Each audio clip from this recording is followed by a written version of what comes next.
আসসালামু আলাইকুম। আমি আমির হোসাইন, মালয়েশিয়ার ইন্টারন্যাশনাল ইউনিভার্সিটিতে অধ্যয়নরত আছি। বাংলাদেশের বর্তমান যে প্রেক্ষাপট, ছাত্র সমাজ যে বিষয়টা নিয়ে আন্দোলন করে চলতেছে, কোটা সংস্কার বা কোটা বাতিল, তার মুক্তিযোদ্ধাদের নিয়ে যে কোটার প্রথা চালু আছে,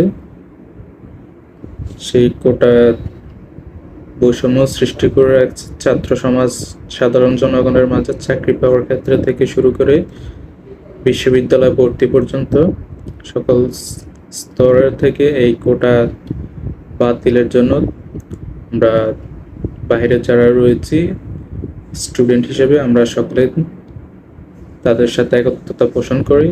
এই আমরা চাই বাংলাদেশ থেকে এই কোটা প্রথা